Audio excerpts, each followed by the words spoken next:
Olá, Dev! Seja muito bem-vindo a Crie Seus Jogos Academy, ou para os mais íntimos, CSJ Academy. Este é o primeiro vídeo de uma série de vídeos sobre introdução à programação de jogos. Nesta série, nós estaremos aprendendo uma introdução básica à programação de jogos. Estaremos utilizando como base a linguagem C# e a engine Unity, ok? Esta série de vídeos foi feita para quem não tem absolutamente nenhum conhecimento em programação voltada para jogos, ou mesmo para quem já possui um certo conhecimento, mas deseja aprimorar ainda mais.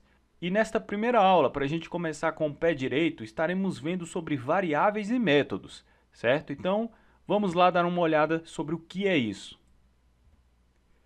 O conceito de variável trata-se de um objeto na memória capaz de armazenar dados de diversos tipos. Logo, uma variável nada mais é do que um dado, mas esse dado ele pode ser de diversos tipos. Ele pode ser um dado numérico, ele pode ser um dado de texto, ele pode ser um dado booleano, ele pode ser um dado de número decimal e por aí vai. Então, uma variável é um dado armazenado que pode ter vários tipos diferentes. Então, uma variável é um dado armazenado na memória. Ah, mas qual memória? Na memória do computador, tá? Então, vamos ver um exemplo aqui. A gente tem uma variável chamada vida personagem, tá? Nesse exemplo aqui, que recebe o valor de 10, certo? Mas se eu declarasse essa variável desta forma aqui, estaria errado. Por quê?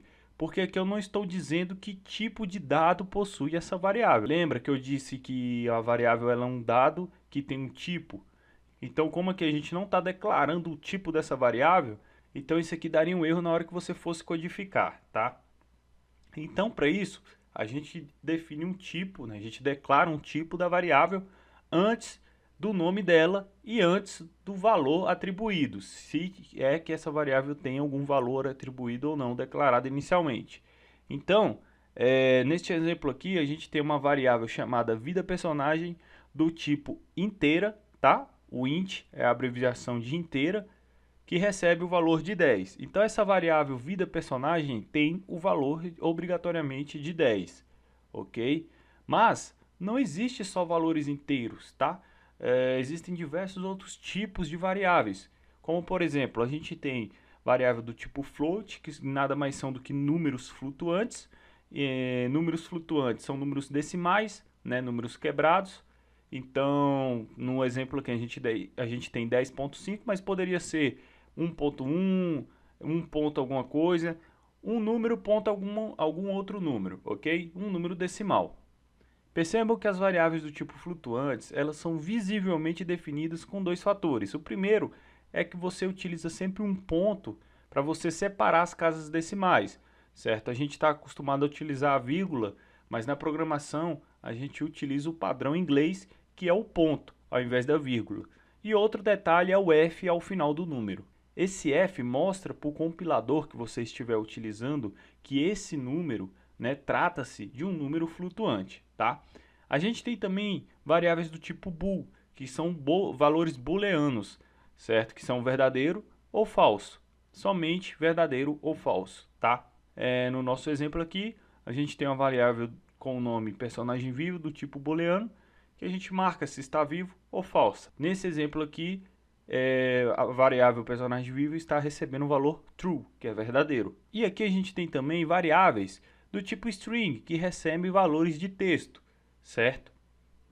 Se vocês perceberem bem, a gente tem distinções entre esses tipos de variáveis, tá? Por exemplo, como falado no float, a gente coloca o F para o compilador entender que aquele valor ali é flutuante, para diferenciar de um int, tá? Porque não necessariamente você pode colocar um valor quebrado um valor decimal na sua variável float, né? Poderia ser simplesmente 10, tá? Então, para o compilador entender que é um flutuante, você coloca um F. E a gente tem os valores booleanos, que são do tipo true ou false, né? E temos os valores do tipo string, que são valores de texto. E todas as vezes que você quiser atribuir um valor de texto a uma variável do tipo string, você utiliza aspas. Você abre e fecha aspas para indicar para o compilador que aquele valor, aquele texto que está ali entre as aspas, é o texto que vai ser atribuído àquela variável. Percebam que, além disso, a gente tem duas diferenciações de modo geral nas variáveis.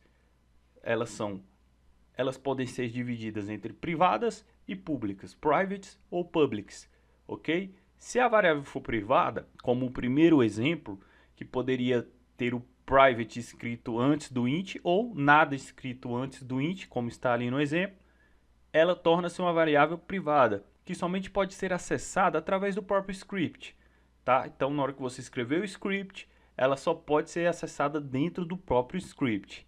Já a variável do tipo public ou pública, ela pode ser acessada tanto no editor da Unity quanto através de outros scripts. Essas variáveis são variáveis que eu chamo particularmente de variáveis padrões. Por quê? Porque são variáveis, são tipos de variáveis que existem em basicamente todas as linguagens de programação. Você tem lá números inteiros, números flutuantes, que em algumas linguagens são conhecidos como Dolby também. Você tem lá valores booleanos e tem strings. Praticamente todas as linguagens de programação possuem isso aqui como padrão, tá? Essas variáveis como padrões. Mas temos também as variáveis do monobehavior. O monobehavior, pessoal, é uma classe própria da Unity, certo? No qual permite que a gente acesse, que a gente crie e acesse a variáveis que são próprias da Unity, como por exemplo, dois exemplos que eu coloquei, uma variável do tipo GameObject e uma variável do tipo Transform. Tá? Com dois exemplos, a gente pode referenciar um personagem como um objeto de jogo e uma espada como um transform, ok? E o monobehavior, ele nada mais é do que a classe base de qual deriva todo o script da Unity. Então, se um script a ser criado não possui o monobehavior como uma classe básica, ou seja, se o seu script não herdar o monobehavior, certo? Se não tiver o monobehavior na composição do seu script, você não vai conseguir acessar classes, variáveis e valores padrões, né, da Unity, como esses dois exemplos citados aqui, ok? Além disso, esses dados podem ser alterados e atualizados em tempo real, né, os dados da variável.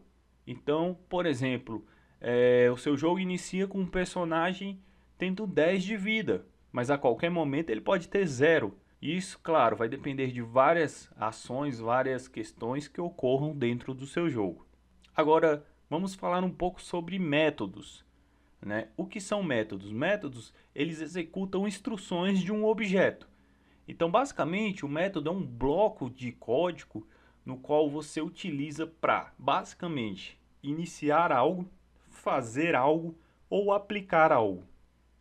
Por exemplo, vamos supor que eu queira escrever um bloco de ação, um bloco de instrução para executar uma explosão, ok?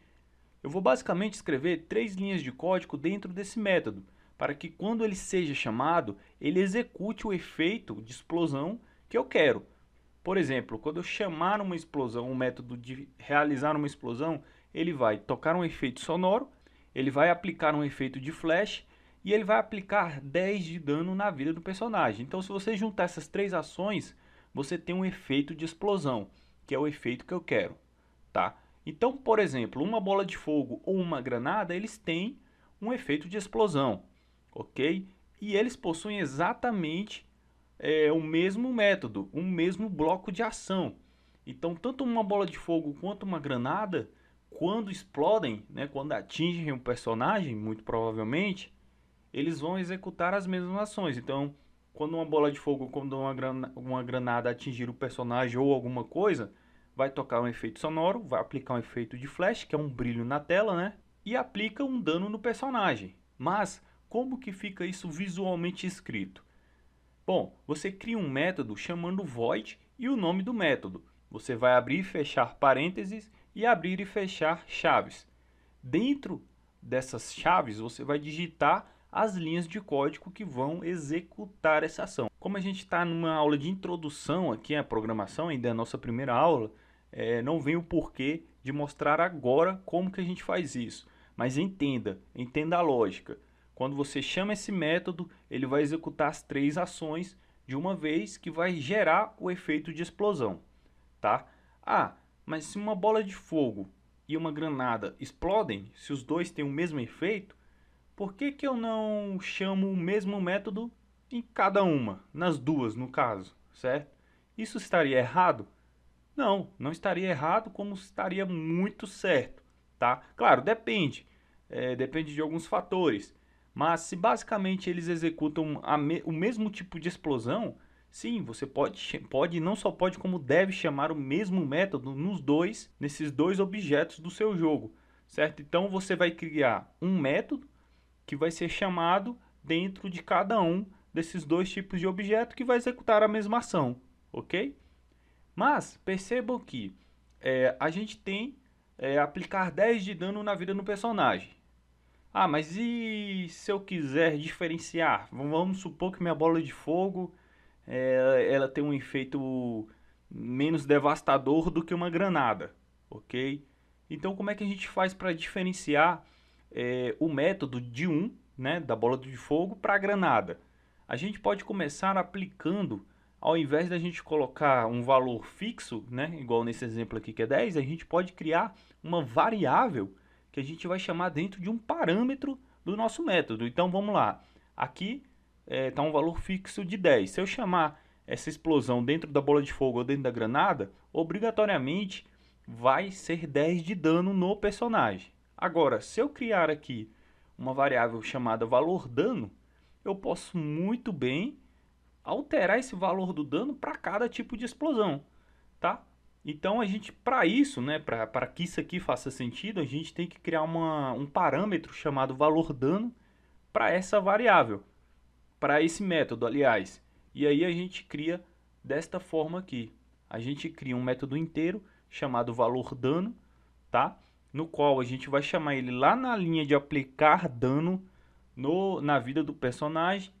E assim a gente consegue aí alterar o valor desse dano, né? Esse valor de dano fica mutável. Então, basicamente, quando você cria um parâmetro para um método, tá? Esse aqui já é outro tipo de método. A gente tem um método sem parâmetro, que é o que a gente viu aqui, ó, né? Esse aqui é um método sem parâmetro e aqui é um método com parâmetro, que é quando você passa obrigatoriamente um valor, tá, para o seu método, quando você chama ele. Então, ao fazer isso aqui, os meus dois métodos ali de baixo, eles vão ser exigidos que eles tenham algum valor para passar como parâmetro. Nesse caso, a gente pode passar o valor inteiro de cada tipo de objeto, de cada tipo de explosão. Então, por exemplo, a minha bola de fogo tem explosão 10, né? Então ela vai causar 10 de dano no meu personagem. Já a minha granada vai causar uma explosão de 50 no meu personagem. Então eu sei que a minha granada ela vai ter um efeito mais devastador do que a minha bola de fogo, ok? Então isso aqui é um método com parâmetro. E a gente tem também os métodos privados e os métodos públicos, tá? A mesma lógica da variável. Se você não colocar public antes do void na declaração do seu método, esse método vira obrigatoriamente privado. Ele poderia estar escrito private ou pode estar sem nada escrito, como nesse primeiro exemplo, né? Que o void está sozinho ali. Nesse caso, o método é privado e ele somente pode ser chamado de dentro do próprio script. Então, como a gente entendeu, a gente cria um método, né, um bloco de ação, né, de instrução, que você pode chamar ele em qualquer momento do seu script, certo? Então, colidiu lá, né, colidiu com o personagem, chamo o método explosão. Ah, colidiu com a parede e eu também quero chamar explosão, aí você simplesmente chama o método explosão também, tá? Só que só pode chamar de dentro do próprio script. Agora, se o método for público, você pode chamar e acessar ele dentro do próprio script ou dentro de outro script por fora, tá? Então, se eu tiver um script, um outro script qualquer, eu posso chamar esse método explosão, ok? Como isso é feito, a gente vai ver depois. Então, basicamente, um método é um meio de isolar o código que executa uma tarefa específica e que possa ser chamado de outros lugares. Como a gente viu no exemplo, a gente tem uma parte do código que executa a explosão, que a gente transformou em um método e que a gente chama a qualquer momento de dentro do nosso script. A gente pode chamar tanto com uma colisão com o personagem, por exemplo, tanto com uma colisão com a parede, tanto com uma colisão com algum objeto específico do seu jogo, a gente chama um método para executar aquilo ali. Ele pode ser chamado dentro do próprio script ou dentro de outros scripts, se ele for privado, a depender se ele é privado ou público, ok? Então é isso, essa foi a nossa primeira aula de introdução. A gente viu o que são variáveis e o que são métodos e como eles funcionam. Em aulas posteriores a gente vai ver de dentro da Unity como que isso é feito. O importante a priori é a gente entender a lógica de como a coisa funciona. Beleza? Espero muito que você tenha gostado e até a próxima aula.